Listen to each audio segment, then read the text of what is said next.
සුබ දවසක් යාළුවනේ. විශ්ව දැනුම අපි ඔන්න අදත් වැදගත් වීඩියෝ එකක් අරන් ආවා ඔයාලට.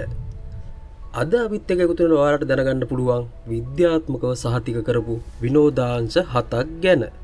බලන්නකෝ ඔයාලගේ විනෝදාංශලත් මම අද අරන් ආපු විනෝදාංශ වලින් එකක් හරි තියෙනවද කියලා.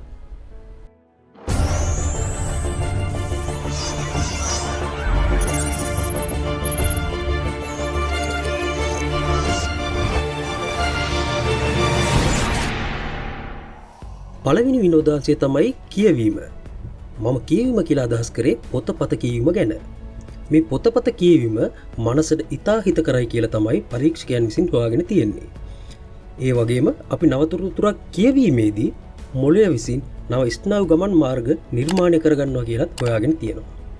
ඒ විතරක් නෙමෙයි, ගැටලු විසඳීම, රටා හඳුනා ගැනීම සහ අනිකුත් මිනිසුන්ගේ හැඟීම් අර්ථකථනය කර ගැනීමට උපකාරී වන මොළයේ කොටස් නම්‍යශීලී කරන්නටත් ඔයාගේ පරිකල්පනය වැඩි දියුණු කරන්නටත් මේ කියවීමට පුළුවන් කියලා තමයි කියන්නේ. මම හිතන්නේ විනෝදාංශයක් විදිහට හරි ඔයාලට පොතපත කියවන්න පුළුවන් නම් ඒක හොඳ තීරණයක් කියලා. අපි යමු දෙවෙනි විනෝදාංශයට. දෙවෙනි විනෝදාංශය තමයි සංගීත භාණ්ඩ වාදනය.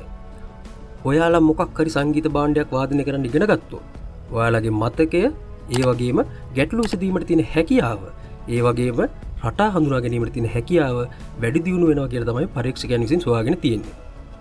ඒ විතරක් නෙමෙයි, පොඩි කාලේ ඉඳන් සංගීත භාණ්ඩ වාදනය කරන්න ඉගෙන ගන්නවා නම් ඔයාලට පසු කාලීනව අධ්‍යාපන කටයුතු වල ඉතා සාර්ථකත්වයකට යෑමට හැකියාවක් ඇති බවත් සොයාගෙන තියෙනවා. යාළුවනේ, ඔන්න සංගීත භාණ්ඩ වාදනය මගින් විශේෂයෙන්ම ගණිතය ඉගෙන ගැනීමට තියෙන හැකියාව පහසු වෙනවා කියලා හොයාගෙන තියෙනවා.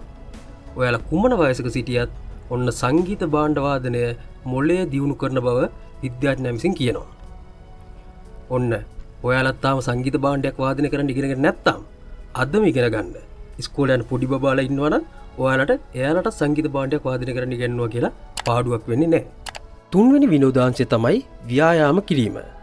ඔයා අකණ්ඩව ව්‍යායාම කරනකොට රුධිරය මගින් එක් ප්‍රෝටීනයක් නිපදවනවා.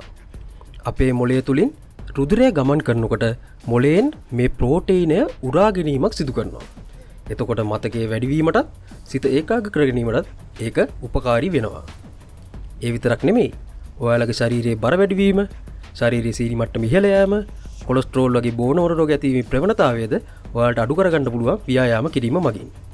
ඒ වගේම විෂාදය නැතිනම් අපි දන්න ડિප්‍රෙෂන් කියන මානසික රෝග ඇතිවීම පාලනය කරගන්නත් පුළුවන් මේ ව්‍යායාම කිරීම මගින්. ඔයාලටත් වැඩ එක්ක දවසම කාර්ය බහුල වුණත් දවසට අඩුම විනාඩි 20ක්වත් ව්‍යායාම කරන්න කාලය වෙන් කරගන්න.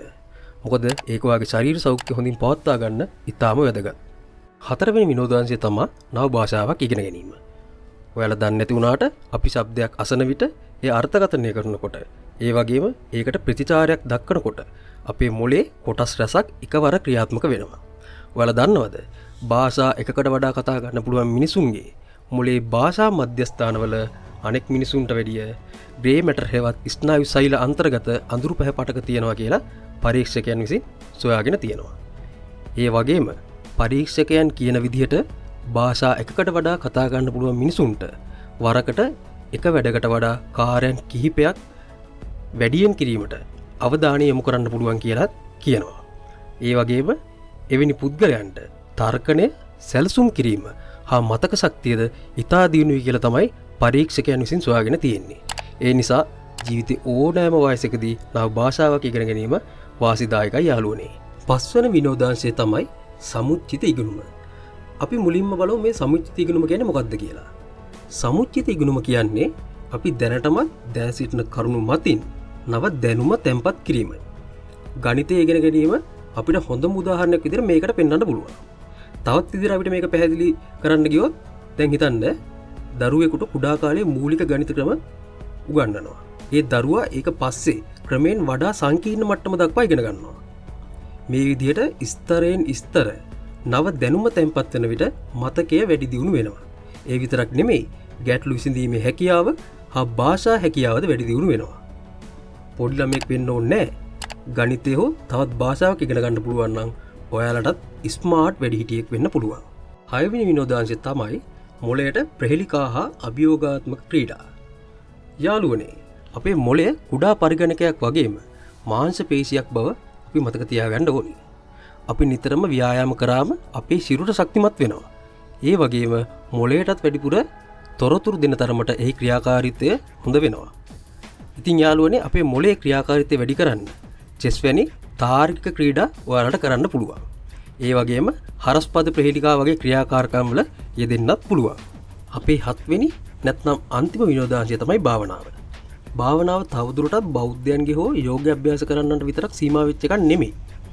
භාවනාවේ මිනිසුන්ට ඉතා හොඳින් තමන්ගේ සිතුවිලි පාලනය කිරීමේ හැකියාව ලැබෙනවා.